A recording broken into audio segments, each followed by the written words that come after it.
Hello, everybody, and welcome to another one of our Author Ever After's Meet the Expert. Today we have Jessica Lepe, and she is, among many things, a website developer. So hopefully you'll go over and check out her website because she's talented in all the design ways. And if you take any of the courses that I'll be launching in the fall, Jessica is the person who designed my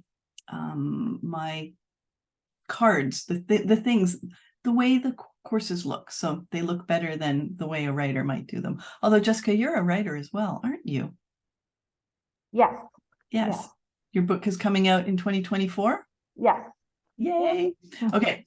So I'm going to just do your official bio, and then I'm going to hand it over to you to share your screen. So Jessica is the owner of Meet Cute Creative, a digital marketing and website design agency founded in 2016 that has worked with hundreds of authors and small businesses. She's known for her 100% customized author websites that are beautiful, professional, and uniquely designed to fit each customer's voice and author brand. Jessica has worked with everyone from debut indie authors to New York Times bestselling authors to romance book subscription boxes and online bookstores. It is, I don't even remember how we met, but it is a delight and an honor to meet you. So I'm just going to hand it over to you now. Great. So I'm going to share my screen. Does everyone see my screen? Yeah. I can see it. Perfect. All right, so let's get started. We do have a limited window of time, but if anyone has any questions, I have allotted some time towards the end.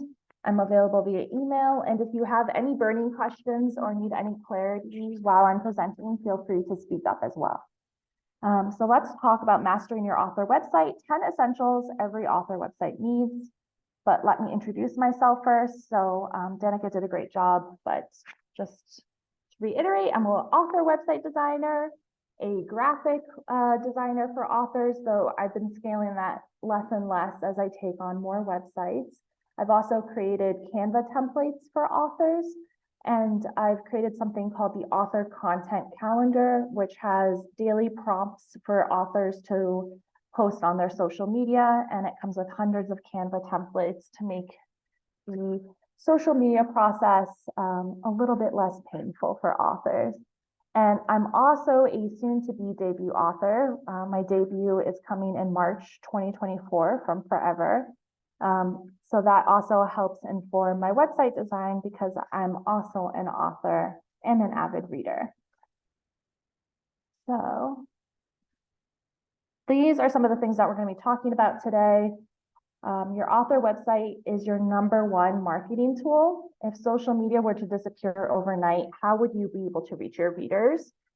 And it's something that I like to call kind of like your home base. And everyone wants a professional, branded, easy to find, easy to navigate home base. So we're going to talk about how you can build and have that platform for yourself that is professional, branded, and whether you're in the writing process and you haven't finished anything and you want to query agents and you want to have a professional landing page for agents to check you out, if you're in the submission process where you want editors to be able to research you and see that you have that great landing base, or if you have a backlist of 5, 10, 20 books, you still want that professional home-based website so that whoever is finding you can access the information they need about you in a really easy way and presents you as a professional author, which you are if you're taking this course because you're interested in that.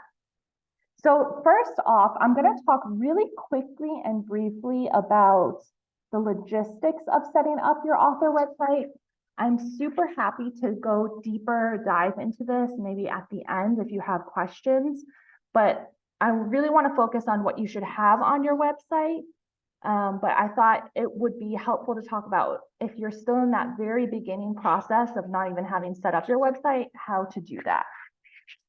So the first thing you're going to need when you start your website building journey is an author domain, your domain name, and that's your www.authorname author name. Some people do like Jessica Lepe writes, author Jessica Lepe. If you're lucky and you don't share your name with anyone else, your domain can just be yourname.com. This is where I'll encourage you to do a little research, and it goes a little bit hand in hand. If you are writing with a pen name or you're writing with your name, you still want to research before you really commit to that name. I have a client who shares a name with a deceased actress from like the 1940s, maybe 50s. Not a huge actress, but it's a battle to get her ranking in the Google search. Unless you type author or book, this deceased actress will come first. And she really regrets picking that name, but she's like 20, 30 books in now. So she can't change it now. But when registering your domain and looking for what domain name you should pick, I would really encourage you to see if there's anyone famous, alive, or dead who has shared this name. Is the domain name easy to spell? You know, there's some authors, if you do write and you have a harder to spell name, just be mindful that that might be an issue. There's an indie author, Alessandra Torre. She has the Inkers group, and she's spoken in the past about how she wished she had picked a name that was a little bit easier to spell. Is it easy to remember? It could be tempting to have like a clever domain name, maybe tied to your book or something like that. But if it's not easy to remember, and typically your name will be the easiest thing to remember, it might be something that you save for something else. Your domain name, you really want it to be easy to find and easy to access. And most importantly, is it available? And I have this link in the resource guide, but if you want to just take a look, this will tell you which domains are available versus which ones are not available. There are also some companies that pre-purchase bulk domain names and then hike up the price. So you also want to be mindful of that before you really set your heart on an author name and domain name. Once you have your domain, the next thing to do is set up your hosting. So hosting is like buying space on the internet for your website. So if your domain name, if you can think of that as your address, and hosting as the land that your house physically sits on. You need to buy land before we can assign an address. So you can buy a domain name, but unless you point it somewhere, it's not going to do you any good. So there are a lot of free website options. Like WordPress.com. I know Danica helps a lot of you guys get set up on card.com. Canva even offers a website builder now, and Wix has a free website version. While these are free, they have very limited customization options. But if you are just starting out, especially if you're a debut who doesn't have, if you're like working on a work in progress, and you just want to have a landing page so that people can find you and just have your bio, contact information, those can be really good options. There's also paid website options with builders and these are the three that I see most authors using are Squarespace, Wix, and Showit. And these are all hosting platforms that also come with building, I guess, software in them, so that you don't need to like code anything. It's kind of like drag and drop builders, but they do come at a cost, of course. My recommendation is to get general hosting, and that can range anywhere from it's usually $5 to $6 a month, and then installing the free WordPress platform. A lot of people get confused because, and it's meant to confuse you, WordPress.com is a premium hosting. You can get a free account there, but it's very limited. And then if you want to add more customization, if you want to add a shop, you're looking at upgrading your plans. And it's using a WordPress platform, which is 100% free. And a lot of hosting will actually install WordPress for you for free. And the reason I love WordPress is it's because it's the most widely used website platform. It's most affordable long-term because you're looking at maybe $5 a month as opposed to 20 plus when you're looking at Squarespace, Wix, Showit, etc. It's one of the safest website platforms. It has a lot of security built into it. It's very SEO friendly, which means search engine optimization. So it's very easy to rank higher in Google search. And I don't know if people use Yahoo anymore, but in different search engines. And it also allows for the most customization. A lot of people get intimidated by WordPress, thinking that you have to do a lot of back-end coding, you have limited themes, and there's a lot of builders. And when I say builder, it's like the same technology that Squarespace, Wix, Showit use, where if you want to add text, you kind of can click and drag it. WordPress has that same capability, but I think it intimidates people because there is a little bit of a learning curve. So very quickly, that's kind of domain and hosting and kind of my recommendations on how to set up your author website. I'm going to be sharing a resource guide at the very end that talks a little bit more and goes more in depth with resources on how to set this up if you're still at these beginning stages. But let's say you have already set up your website, hosting, domain, all of that. What do you put on your website? So we're going to pivot into those 10 author essentials that I believe every author needs on their website. So number one, you need a kick-ass homepage. The homepage is really, really important because this is how you capture your reader's attention. It's the first thing that new visitors are going to see when coming to your website. So there's some information that you need to make sure that you have on there, because if users get frustrated, if it's really clunky, if it's hard to read, if it's hard to navigate, you're going to lose your visitors' attention, and they're just going to click away. And that's not something you want, because you want them to discover information about you, your book. So how do you capture that person's attention? So there's a few basic things that your website homepage needs.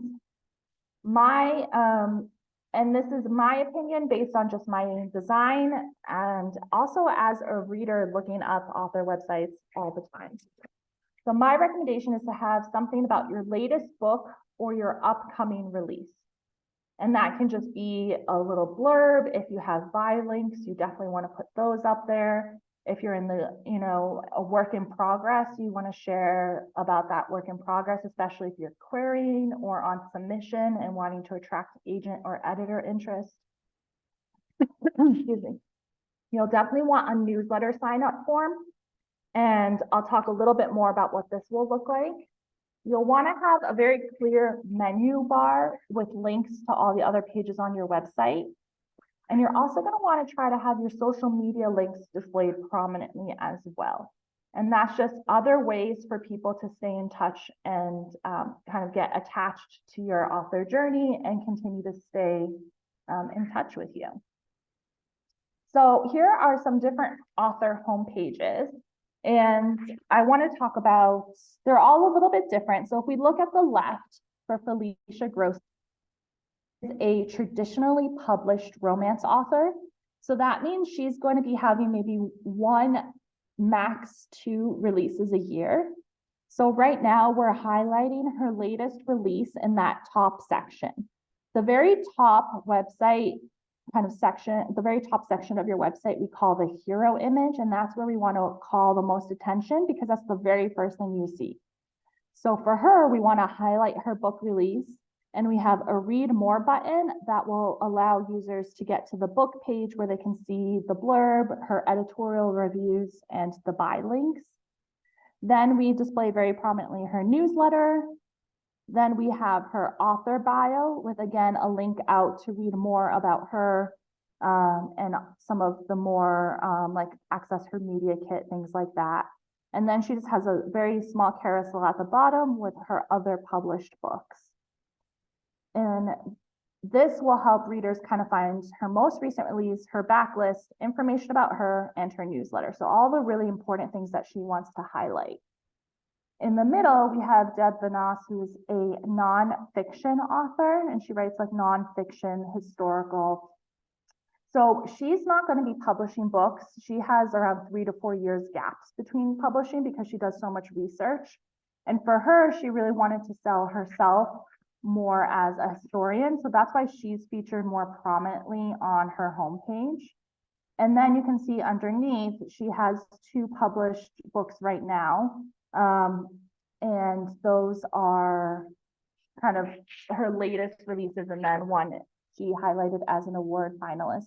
She did add a click here button underneath that I'm seeing now. I don't know why, but we can click it and find out.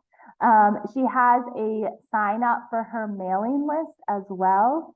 And then at the bottom, she has her author profile with all of her social media links.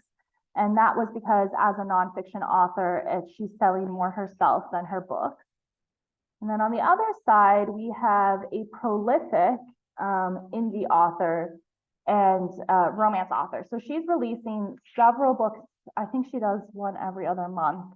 So she is highlighting all the different books that she has available. And then you can see that she's also highlighting a book that she is on pre-order for next year.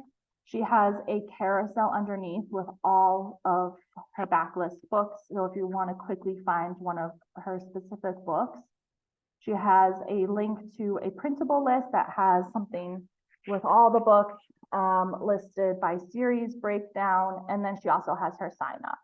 So these are all, you can see how different authors choose to feature things differently. And I just think it's always helpful to take a look at other homepages. For your own genre, things are going to be a little different, like a kid lit author's homepage is going to look very different. So I always encourage you, before doing a big website redesign, always look at authors in your genre, in your age group, and see kind of what they're doing and notice what you like about what they're doing, and what you think could work better, and then bring that to your own website design. So what if you're a pre-published or a debut author? So I thought, I could speak on this as someone who is pre-published.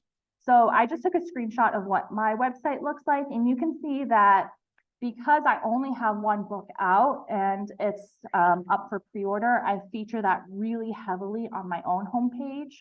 You can see I did, the tagline up front, then I did the full book blurb. I have a Goodreads button in pink underneath the cover. I have all the buy links, and then I have my newsletter sign up and a little bio with a link to my media kit, and then it cut off here, but I also have my Instagram feed, which is the only social media I'm on. So even if you don't have a backlist, you're pre-published, you could easily transform your homepage to fit your work in progress, your upcoming debut. You could put, if you don't have any blurb or anything official, you could put like a book aesthetic here with different pictures or images that have kind of the vibe of your book. So you definitely can put content on your homepage. It can be kind of overwhelming when you think like, oh, I don't have any Amazon links to share, but that doesn't mean that you don't have content to share. So the second element of your author website that you need, and to have a really strong page, is your about page. And this is to inform readers about you, and also, again, kind of like a broken record, but if you're in the querying or submission process, to help editors and agents learn about you. And then if you're published, this is also great for book bloggers, for media, to learn about you and not have to chase down information. I see so many bloggers just complain, rightfully, about how it's like a treasure hunt just to find information on authors, to find an official bio, to find an author photo. So you want to make that easy so that when they do feature you, they have all the information and there's no barriers. So some of the must-haves for your about page that I would recommend is having a really nice high resolution, preferably professional photo of you. I've seen a lot of authors doing like selfies, and I think that those look great, especially if it's like on brand for you. If you're writing maybe young adult, maybe lighter fiction, a selfie can work. If you're writing nonfiction, typically you'll have like a more professional author photo. So just, go with your instinct and what you see other authors in your genre and age group do. An author bio, a well-written, engaging author bio that tells visitors about your background, your writing journey, what inspires you. And also, and this is where you can include your professional author photo. I've seen a lot of authors talk about, first person versus third person. What first person can be really great because it can feel a lot more of a connective vibe, because when you read something in first person, it can feel a lot more like personable. But if you want to write in first person, absolutely. I would just recommend that you keep it to third person for your media kit. And we'll talk about that as well. And media kit, a link to your media kit if published. So let's keep going. So here are some optional things to include on your about page. And it can be as long or as short as you want it. One thing I do want to say about the author photo, I do know of some authors that write spicy, that maybe want to remain anonymous and use like a cartoon or like a drawing of their author, or even use their author logo in lieu of an author photo. That's totally optional as well. And that if you do want to write anonymously, that's definitely an option. A lot of like the steamy erotica authors do that. And just authors who are protective of their identity, which is totally valid. So some optional things to include on your about page: any awards or acclaim, any notable reviews you've received. You can include your social media links here. And I'll talk a little bit more about social media links and the importance of displaying them, but this is another place that you can put them. Contact info. Ideally, you have a contact page, but you can also put that information on this page. And it can be your agent's info, it can be your email address, whatever you feel comfortable sharing. And then some people also choose to include, if they offer author services or if they do workshops, they also share that information here, because as you probably all know, authors are like jacks of all trades, and many are not just authors, but also do workshops, offer coaching, editing services. So that's something you can also put here as well. So I thought it'd be helpful to take a look at two websites about pages. So here's one for Kaylee Smith. She writes YA, I think her vibe is like dark academia nature witch. So that is kind of the books that she writes, and she's traditionally published. So you can see here that she writes in the first person, because she does have a media kit where she has that third person bio. She starts off with "books have always been my love language," which is something that you get to know her. It's a little bit personal, and she talks about why she loves books so much. So I really love the way her bio was written. I think she did a really good job, and she talks about her grandparents. She has an on-brand author photo that you can use, but also thanks to the link where it shows her media kit, she has her photos in there as well, and it's super easy to find. And then we have Adriana Herrera, and she has her about page a little bit more packed, and we'll see. So she offers like a ton of resources. She does a lot of like workshops, and she really wanted that prominently featured. So we have that. You can see that there's 4 buttons at the bottom. So we have her workshops have Adriana come speak. So you can see the topics. If you click on that, there's all the topics and presentations, workshops. She offers like 4 or 5 of them. She also has a link to all her appearances, press and published articles, and her press kit. And you can see that she chose to write her author bio in third person. Again, I don't think there's a wrong or a right way to do it, but it's just a choice, and it depends on what you feel comfortable with as well. And then she has her professional author photo. And then if you go to her press kit, you'll also find all her author photos available to download. So these are two examples, I think, of strong author about pages. And you can see how each one is tailored to their brands. Like Haley doesn't do workshops and she's a newer author, so she has less press. She doesn't do as many events, so she didn't really have the need for those pages. So you can see both are completely great and different in their own way, and how they incorporate different elements as well.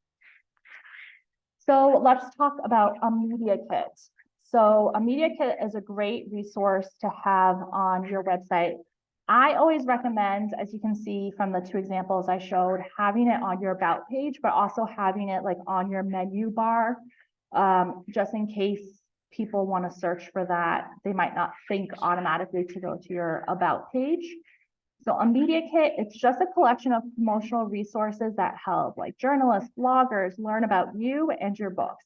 And it can be very, very simple. I think we get intimidated. I know I get intimidated when I hear about a media kit, but it does not have to have a ton of information.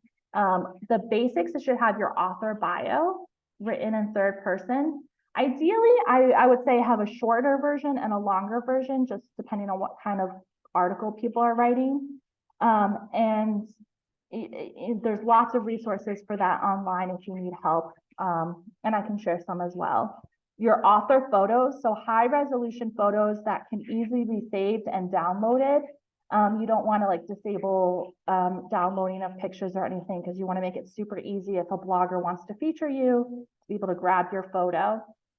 Any awards you've received, any publications you've been featured in, and also a list of your published books.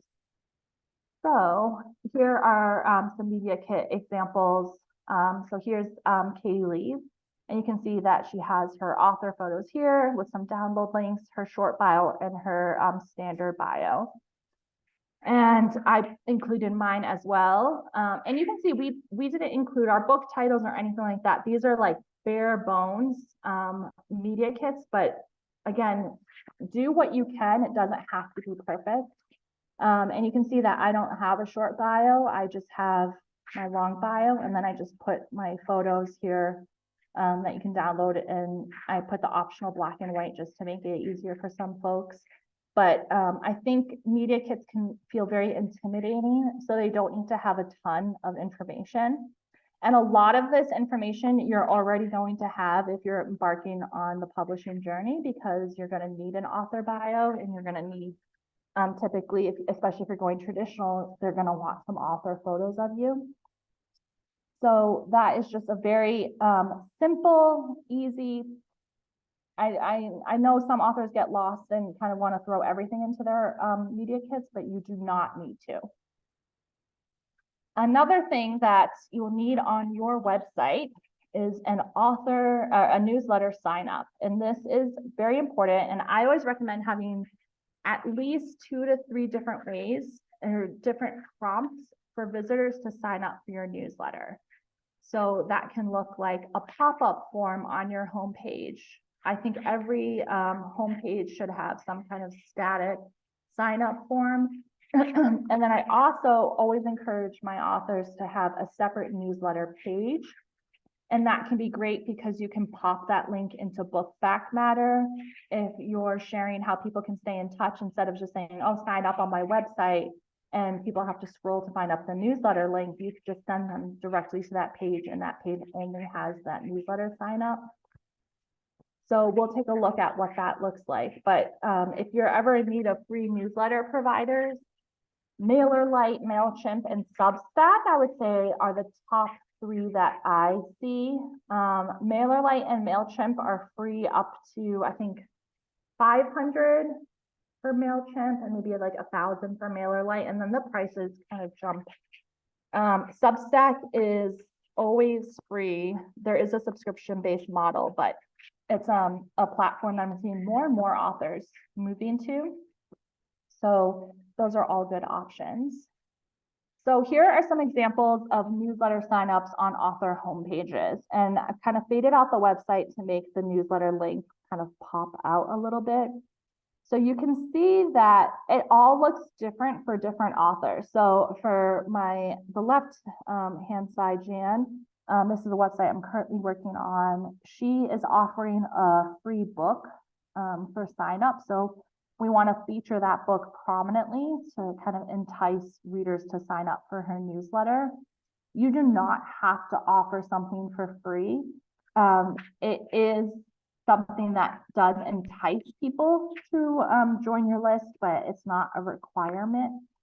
And you can see for the other authors, there is no kind of free lead magnet promotion or anything like that.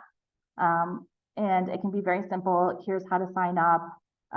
If you want to talk about what they'll get, like you'll get a monthly email from me about my publishing process, any sales or discounts, like you can kind of do your little spiel. But I just always recommend you have at least something on your homepage so that it's very easy for people to find and so that they can stay in touch, because you want to be able to convert your website visitors into newsletter subscribers and hopefully into future readers. So this is a great way to capture them. So the next thing that I recommend all authors have on their website is a contact form, and just to have a very easy way to reach you. You can have some contact information on your about page like we talked about. I always recommend just throwing up a really quick form on your author website. That way, it's super easy for people to reach you. It's very clear. And you might not want to give away your email address, which is totally fair and valid. And a contact form also gives off like a very professional vibe. This is for author, she's a romance author, Jill McNally. So she has the contact form. And then above that, she also has, if you have any, you need to contact her about rights, here's how to reach her agent. So I know some authors put like their agent, maybe their publicist. So you can put that information too, so that you make sure people get directed to the right person. So I promised we would get back to social media. So love it or hate it, social media is a must. However you feel about social media, it's an inevitable part of the author journey. And my recommendation is to have your social media links prominently displayed on your website so users can easily find and follow you on all different platforms.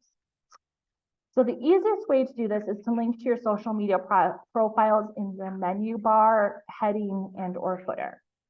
So let me show you what that looks like. So here are two examples. Here's a romance author, contemporary romance author, traditionally published. You can see that she has her social media links right up here, and then she also put them in the footer. That's always my recommendation, to have it so that by the time you scroll all the way down, you can also find social media links. And then she also has them on her about page and I believe her contact page as well. So this is just another way for users to engage with you on different ways and to stay in touch. And then we have another, she writes, I believe like Omega verse, like shifter romances. So she has hers featured in her menu bar. So these are going to be displayed on all her pages. And then she also has them in her footer and then next to her bio. So when you go to her about page, she also has those social media links. And this is an example of an author who was very conscious about remaining anonymous and just protecting her online identity. So you can see that she chose to use her logo as her author photo, and it's perfectly fine. And she has a very short bio, which is perfectly fine and works for her and her brand as well. So the next thing we want to have on your author website is a book page. And I would argue after the home page, this is probably the most important page. This is kind of like a landing page for your book. And it's going to look a little bit different if you're pre-published. You might not have a book cover. You will not have buy links or add to Goodreads, but that's okay. we can just tweak some of these things to accommodate being pre-published, especially if you want to start querying or on submission and you want to have something about your work in progress. So you can substitute like a book cover for a book aesthetic. A book blurb you'll probably still have, just because you need to prep that for the querying and submission process. But these other things you won't have, and that's totally valid and okay. But if you are published, these are the basics that you need to have on your book page. So you need to have your book cover, a book blurb, which is the description of the book, buy links. So this is links to like Amazon, iBooks, wherever your book is sold, whatever platforms. I always recommend having an add to Goodreads, add to Book Club, add to Storygraph, wherever your readers kind of gravitate, just because readers might not be ready to buy yet, but they might want to hold on to your book in their Goodreads TBR. So just making a super easy link to your Goodreads page so they can add that to their TBR. And if you write in a series, other books in that series, I can tell you as a reader, it's been challenging visiting some author websites and not knowing, is this the first book in the series? Is it the fifth? What are the other books I need to read first? So just having something that talks about other books in that series is super helpful. Optional, but recommended, and I think more and more readers are asking for this as well, is to have somewhere on your website where on your book page where you can have content warnings. So this is where you'll maybe talk about some of the content in the book that readers might want to be aware of prior to reading. And there's really easy ways to do that. You can have something that is hidden and expands when someone clicks on it. You can have it as a separate page on another part of your website so that it's not just displayed prominently, because some people might not want to see that. I know, there's some debate in the reader community. Some people feel like it spoils the book, which, is valid for their experience. So you don't want to have it totally out there, but it's nice to have that as a resource on your website. And some optional things that I think are cool that I've seen on other author websites, book playlists, where they'll have like songs that are inspired from the book, book aesthetics, so different images that fit the vibe of the book. Some people like to include reader reviews, and some people like to include the tropes. So, this is like an enemies to lovers, this is a billionaire romance. So that is especially, I see that really popular with really prolific authors that have a huge backlist. So let's take a look at the anatomy of some book pages. So I took an example of two right here. So the first one on the left here is Fire Devil. So you can see that she has the title and the series featured right here. So you can see right now that this is the prequel. She has the book blurb. She has links underneath where she can add to Goodreads, add to Book Club, and read on Kindle Unlimited. So she's exclusive to KU, so very easy that she only needs to have that button. And then she has a carousel right here with all the other books in the series. So you can see the order and look and see how many books are in that series, and each one will take you to its own individual book landing page. And then on this side, we have a brand new author. She is writing kind of high steamy contemporary romance. So it's a little bit hard to see, but if you zoom in, you can see that she has the book title here. She has the series title right here. And then underneath the series is all the list of tropes. And then if you click on those tropes, you'll be directed to a page that has books with that trope. Because she's only written one book so far, it's a little bit of a skinnier page, but we'll beef it up once she has more books. And then she has her book blurb, and then she has her content warning box underneath that in blue. And if you click on that, a little box just slides underneath and just tells you all the things, all the content warnings from that book. So if you're not wanting to see those, you don't have to, but they are there.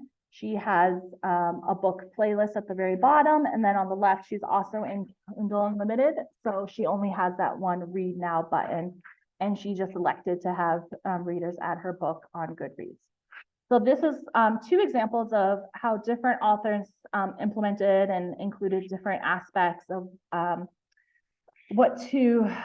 different elements like content warnings, playlists, things like that, and how you don't have to include it all, but you can kind of see that they share the basics with like the covers, the blurbs, and all of that. And it's super easy to find other books in that series, which I think is a personal goal of mine. So the next thing that I would recommend that you include on your author website are information about events, upcoming things. This is for two reasons. It lets readers know where to find you so they can meet you because they obviously want to if they're looking at that page. It also helps establish social proof and shows that you have events, things going on that establish you as an author. And these can be things like online events, like when you go on Instagram Live with other authors, book events, conferences. A lot of authors are only doing a handful of events each year, so it can be okay if this page is a little bit thin, but I just recommend it, even if you don't have too many events, just to have that page live, especially if you're going to be doing any book launches or anything like that. You want to have that information on your website and very easy to find. The next thing that I would recommend that you have on your website is a press or a media page that can show off some of your news and also your media placements. And this can be a very important tool in your marketing toolbox. And again, it just establishes that you've had interest in your book. And this can be blog reviews. It doesn't have to be like Kirkus or Library Journal or anything like that. So let me show you some examples from some authors. So we have we actually have all romance authors here. So we have Kyla Zhao on the left.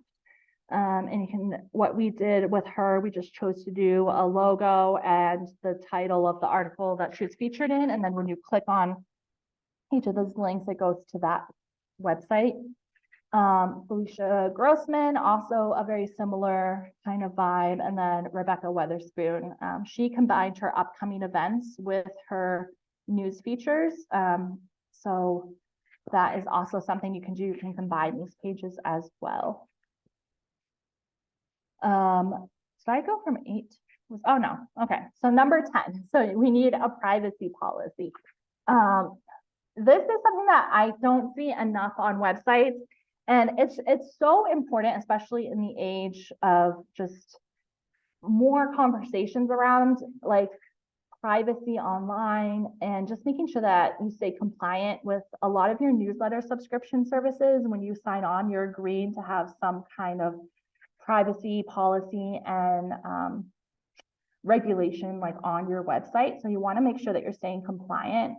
Even if you have like like your social media links, those also require some compliance. So you want to just cover your ass and you know, it's not the most glamorous thing to say, but it's important. So you need a privacy policy to inform users about how their personal data is collected, used, and protected while interacting with the site. It establishes transparency and trust, compliance, and privacy regulations.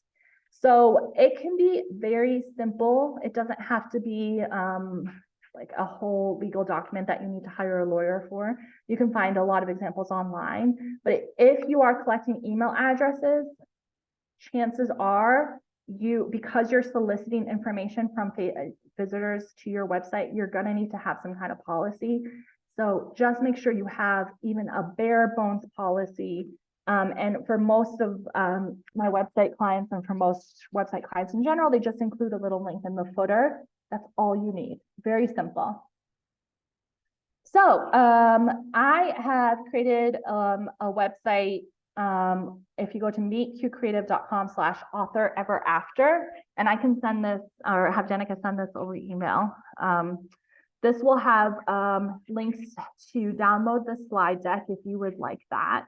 I'll have links to the resource guide and information about my website design services and my design services. So we went really quickly today, but I just want to be respectful of everyone's time and know we have a hard stop. So I went a little hard. So if you have any other questions or you want to look at something, you have the slide deck in your resource. But now we have about 10 minutes. So if anyone has any questions, I'd be happy to answer. And also, like I said earlier, please feel free to ever email me, slide into my DMs if you have any questions. I'm always happy to answer. Fantastic. Now, let me stop sharing if you can't stop the share. I'll just do it. Okay. I will just do it. There. Thank you, Jessica. There were two things that I learned today.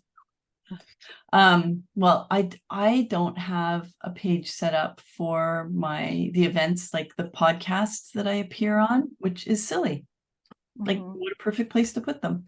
And the other thing is, with the websites that I've helped authors make, one asked specifically for a privacy policy page, and we did that, and the others didn't, and I didn't think of it, and I didn't know that. So thank you for those two important tips. Yeah. Other folks? I think I see something in the chat. Ashley, yeah. Are there any good storefront options to use? Link with our websites. Great question, Ashley. So WordPress has a free e-commerce. It's called a plugin or an extension called WooCommerce. Other sites, Squarespace has a shop integration. For that, you need to go to like a higher tier option, like with their subscription. So I would say most have it now because it's just something that is expected now from website hosts. And there's a lot of talk about Shopify as a website platform. I do not recommend that unless you're positive you're going to be making a good amount of money in sales, just because the platform is so expensive. And then a lot of authors I know are actually selling things on Etsy, just because it's an easy platform. People already use it and trust it. And what they do is they just link to it on their menu bar. And then some authors I work with also sell swag from like print on demand services. And again, you can easily just link to that in your menu bar, or you can integrate it with your WooCommerce shop as well, which is what some have done. I use PayHip for like downloadables of the coloring book pages that I've got. Yeah, BookFunnel actually has an integration with WooCommerce as well. So you can pay. I have some authors that sell ebooks directly on their website. Yeah, there's a lot. Ashley, if you want to talk more about the things that you'd like to sell, we can talk about that in an office hours if you'd like. Everett asks, what do you find to be the most impactful social media platforms for authors to use? It depends. I know that's such an annoying answer, but it depends on who your audience is. Like, are you writing for YA? Are you writing, nonfiction? This is mostly romance. Everybody is Okay. romance here. Yeah. Oh, everyone here's romance. Okay. So it depends. So if you're writing really high heat, steamy, I know authors are having huge success on TikTok. If you write maybe more closed door, more seasoned romance, I still see those authors having much more success on Facebook and really cultivating strong Facebook group communities. I think across the board, Instagram is a solid platform. If you had to choose one platform to give your energy to, I would say Instagram, because it's a very visual platform. There's a lot of readers there. And it's great for discovery and finding new readers with like hashtags and things like that and it's also the lowest effort. I just don't have in it to make TikToks every day. No. I have friends who are experimenting now with Pinterest, and it's funny. Pinterest is a place where people go to find, like, it's a search engine, right? And particularly the ones who are writing later in life are starting to find success on Pinterest. So yeah, Pinterest is great. It's a visual search engine. So and it's very easy to create pins. So I can see that being successful. Thank you. MQ asks, do you have any recommendations for presenting your site on mobile versus desktop? Do you create separate elements or hide their visibility, or just have one version and let it auto flow? Great question.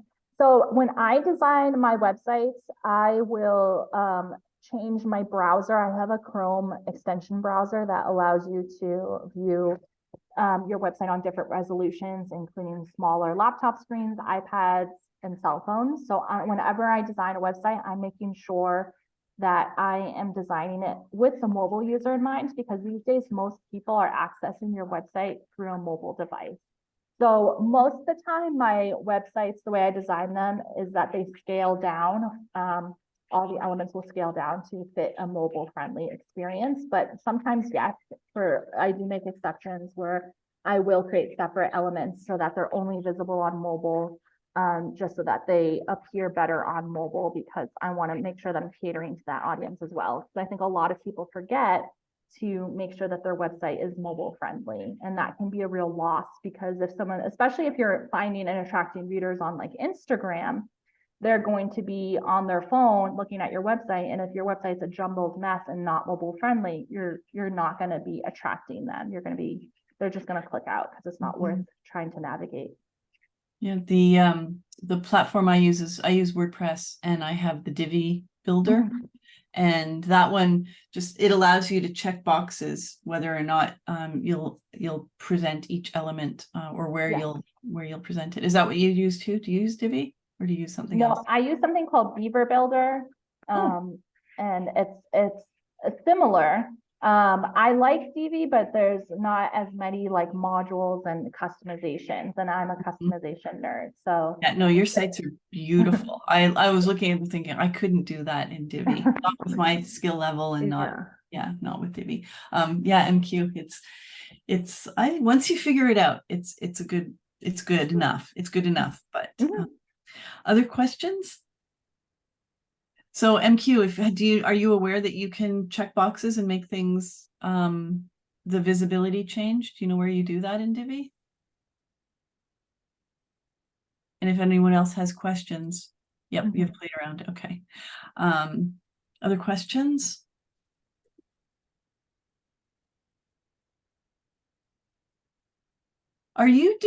Jessica, are you going to update your social media planner for 2024? You want to talk about that? I was just like, sure. So I usually launch every year around November, and do like a big Black Friday push.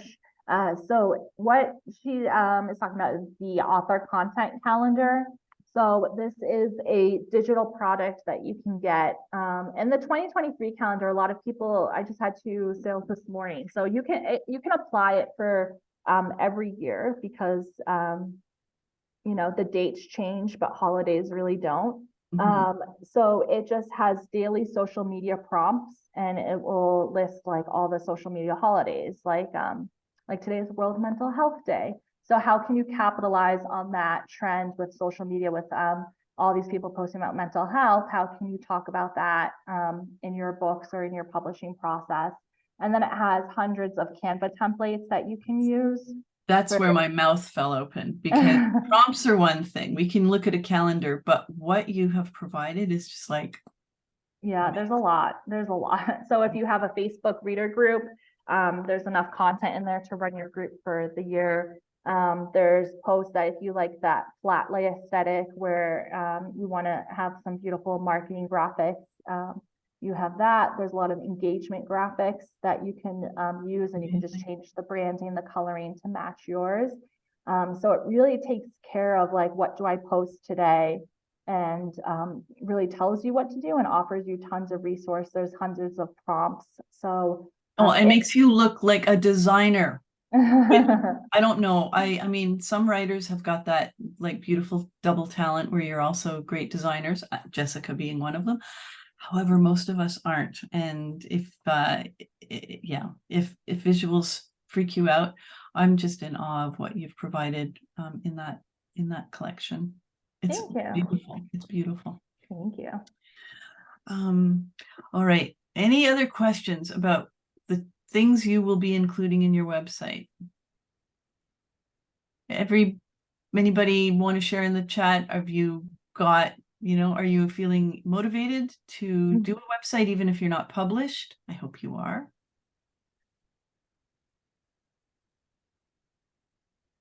It can be an intimidating process, so I always recommend just take one step at a time. Okay. Yes, a little Yeah. overwhelmed, so stressed. Well, overwhelmed and stressed.